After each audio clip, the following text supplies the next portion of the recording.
don't already know me, I'm kind of nervous right now, so bear with me.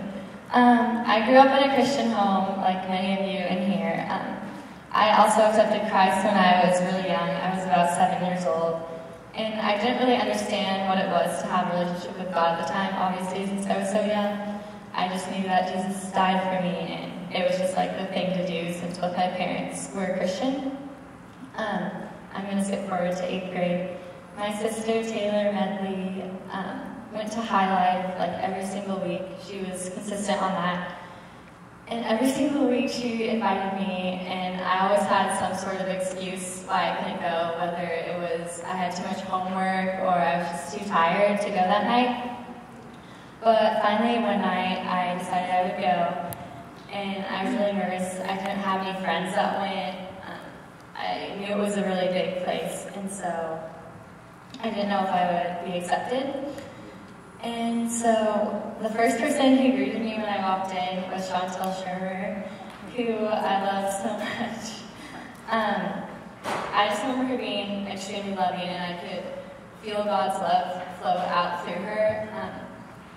And she really wanted to know me. Like some people, it's kind of artificial, and you can tell they're just asking questions because they feel like they have to. But I could tell that she really wanted to get to know me, which made me feel really welcome. Skipping forward a little bit more, I went to grade escape going into my 10th grade year, and it was the first grade escape I went to. I was really excited because I could finally go, and money wasn't an issue anymore. Like the camp song, I guess, like the worship song was Inside Out by Hillsong. And the first time I heard it, I just broke down in tears. I just really felt God's love and His presence in the room. And during that camp, I rededicated my life to the Lord and finally understood His love, which was awesome. And ever since then, I've been living for Him. I'm going to fast forward to this year because my faith has been tested the most this year out of all my years.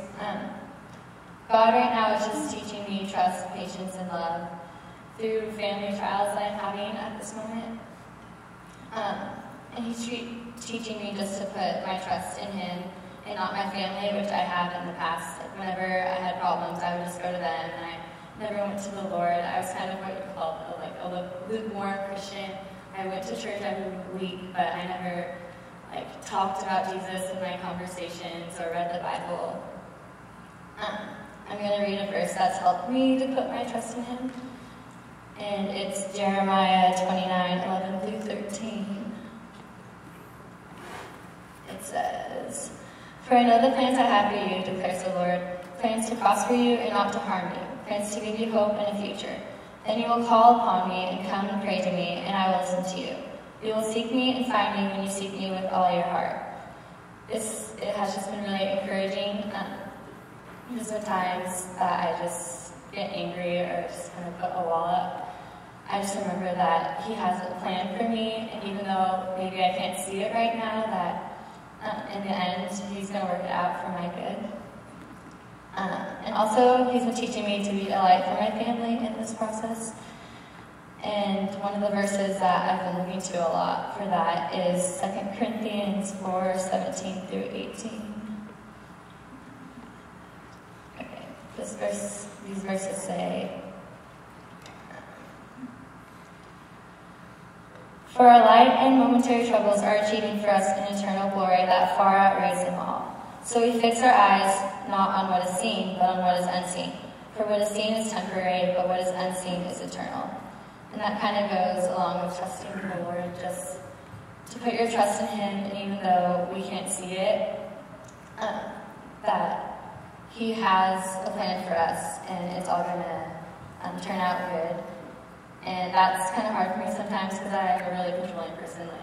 I have to know what's going on at all times. And just the Lord has been teaching me just to put my trust in Him.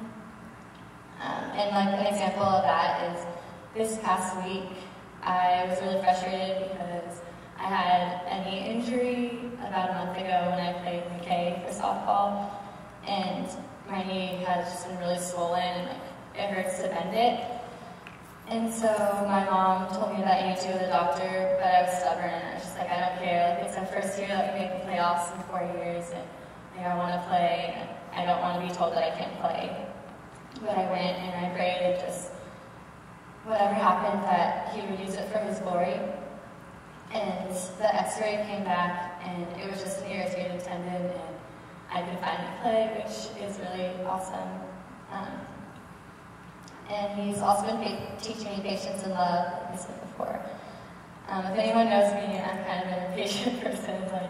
Like I said, I have to know what's going on at all times, and if not, I get really stressed out.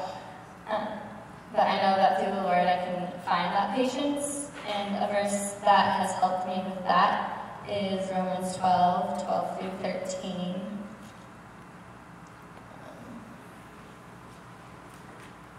Sorry, I have a lot of notes. Okay, 12, 13. And this says, be joyful in all, for we're serving the Lord. Be joyful in hope, patient in affliction, faithful in prayer. Share with God's people who are in need. Practice hospitality. And this really made me think, because sometimes I get really angry towards my family, and I just know that just to show them God's love. And through me, they can see God's love. And if anyone went to Saturday night service this past week, Pastor Scott just asked the congregation a question, like, are you showing Jesus in your everyday life? And that really hit me, especially because I've been sort of angry towards my family.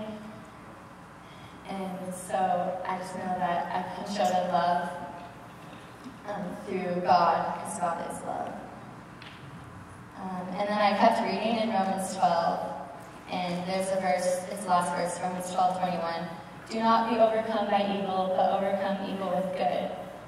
And that really struck me. Like I said, since I was being kind of angry towards the situation, just not to let the devil get a hold of the situation. Like, God is so good, and way better than the devil, obviously. But just to overcome that evil with good by going to God, praying and sharing the word with my family. And I shared that verse with my mom too after I read that.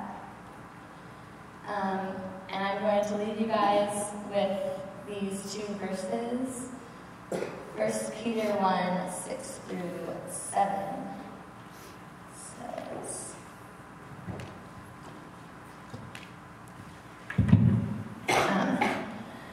says, in this you greatly rejoice, though now for a little while you may have had to suffer grief in all kinds of trials.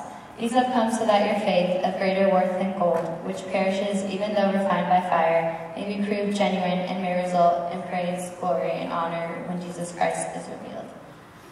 That's just really encouraging, because everyone goes through bad times, and just how you deal with those times, and how you can put your faith in Jesus, and that when he's revealed, that you can just praise and glorify and honor him in everything you do, and you can look back in your life and say that you did that. The last verse, which I'm sure that you guys have heard if you come to Morning Star on a regular basis, is Romans 8:28. This is one of my favorite verses. It says, and we know that in all things God works for the good of those who love him, who have been called according to his purpose. This is extremely encouraging. Just that no matter what hard times someone can go through, that in the end he works for the good if you love him and you bring back the love that he gave to us, which is really encouraging. So I'm going to pray for you guys. Okay.